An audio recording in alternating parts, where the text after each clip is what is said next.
B. Na kay So karon nagato na mi kay Pastor Joseph kay magkaon na pud mi.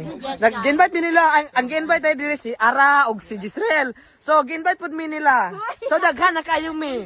Wala na kayo sila yung mga ulaw na yung mga bataan eh. Ang invitation kay Pastor Alan lang ang ay kanyo. Dili botakara mo riya wala nyo gi-send sa GC. Kamo ra. So kami nag-apil-apil lang mi para magkakaon nami. Kay, you know, basta kaon, number 1 gina si, ay, laday. So, lado number 1 yan nila.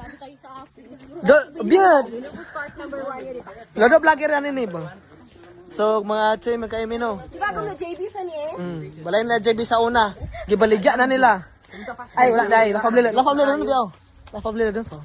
Hindi ko lang dahil laman. So, don't forget to follow my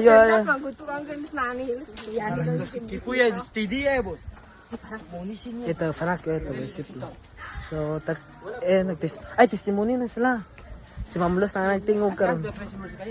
So, padto na mi sila ha. Muna balay nila JB sa una. Balay nila JB. So, nga na mi sa simbahan.